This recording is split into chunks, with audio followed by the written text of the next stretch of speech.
Hi everyone, I'm Len. This is day one of retirement, so I made it. It's the first day of the rest of my life. So pretty excited about it. It will feel like vacation for a while. But that's part of the transition process of going from a working career into retirement. And I've been planning for this for quite a while now, as I've mentioned in a few of my other videos. So if you like what I'm saying, please like and subscribe. Comments would be great, just because I am looking for topics to talk about. And sometimes you just can really grab on the great topics from the comments. So feel free. So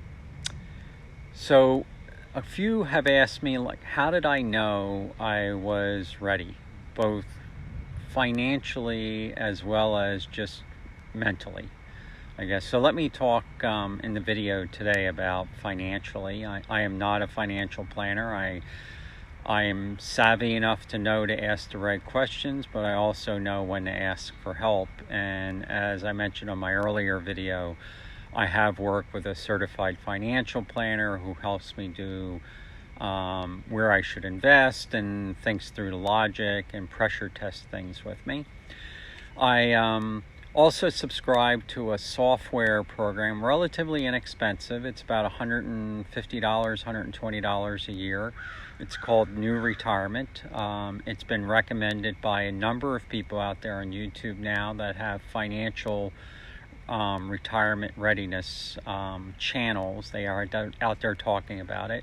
So I can really recommend it. It's easy to do, very intuitive.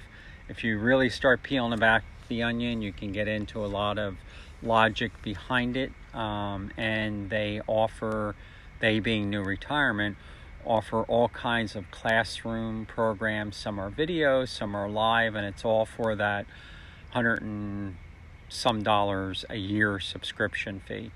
You can even get one-on-one coaching. That's a bit more special, and I think their fee now is up to about $250 for an hour of coaching. But there are other options there. So I think a lot of us, when we think about retirement, we think about, well, how much money do we need to save? Like, how much do I have or will I need? And you're wondering, well, what is my neighbor doing? What's my colleague doing? How much do they have saved? But of course, none of us talk about those kind of things. It's unless you have some really good friends who you're very open and transparent with. It tends to be the secret side of our lives, and we keep that private. And I think that's the wrong question to be asking ourselves. The real question you need to ask yourself is, what am I going to be spending? What do I expect my expenses to be in retirement? What could you imagine them to be? And it's not only your monthly expenses and adjusting for the fact that you'll be retired. So when I retire now that I won't be driving as much. So I'll need less fuel. So I budget less for fuel. But then on the opposite side of that coin, I'll be going out more perhaps to dinner. So I'll boost up my entertainment budget, and certainly doing more travel. So you need to really sit down and be honest with yourself and ask yourself, what do I think I'll spend in retirement in today's dollars? Do it in today's dollars, not try to project a future dollar amount. And then you need to think about what are those kind of one-off expenses you might have, and think about planning for those too as well. And an example of a one-off expense might be you need to get a new air conditioning system for your home at some point in the future, or a new heating system, or a total HVAC system, or a new car, a new driveway, whatever the case might be. Maybe you have a child's wedding to pay for, anything. But think about those one-time expenses that come sometime in the future. And you're going to want to know what year that will be too, like estimate roughly about what year. And this is where, once you begin to hone in on your expenses, having a program like the New Retirement that I talked about can really help you, because you can plug into a detailed expense planner for that subscription fee, and it will project out for you the future cost of those items. So if you had the cost starting next month, it will be very near what you're putting into your planner. But if that cost is going to occur 5 years from now, the planner will actually inflate that cost to represent a relatively normal inflation process over the course of time. So it helps you inflate. Now, the one-time expenses, some of those you'll need to think about what those future dollars might look like, which is why I said that knowing what year you would spend them in would be helpful.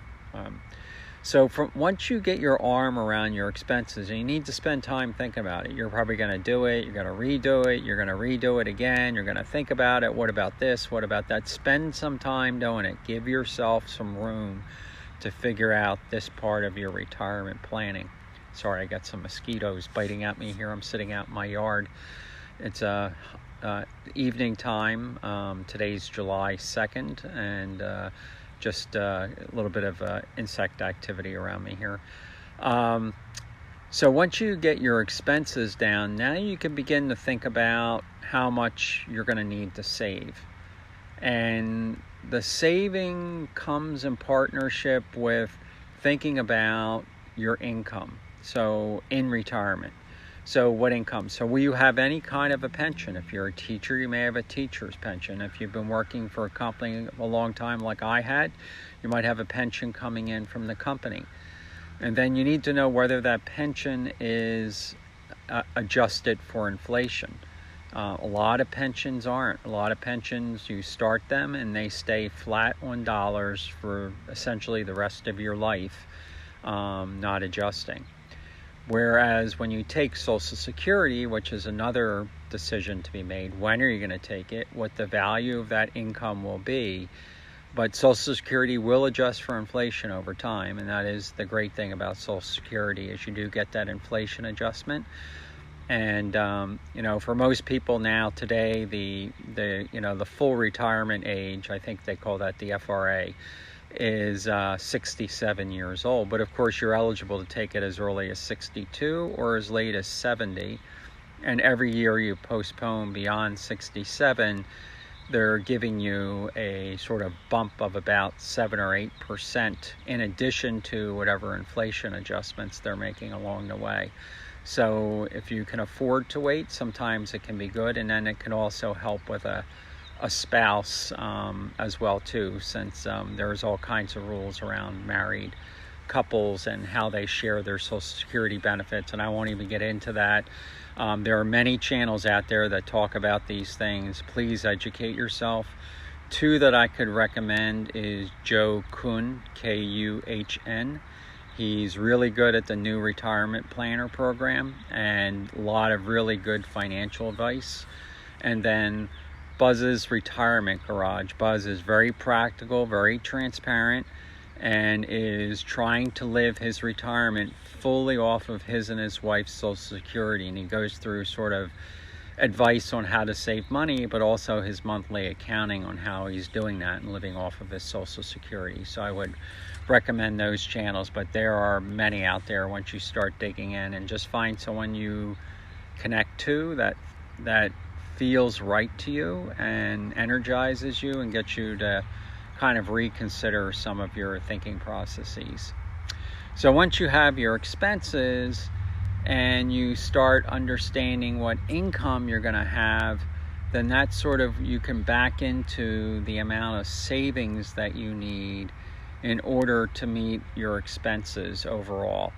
So, the rule of thumb or the wise tale is that you should not be pulling out more than 4% a year to meet your monthly expenses, right? So at 4%,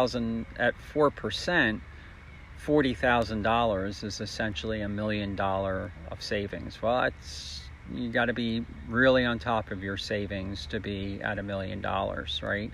Now you'll supplement that with Social Security.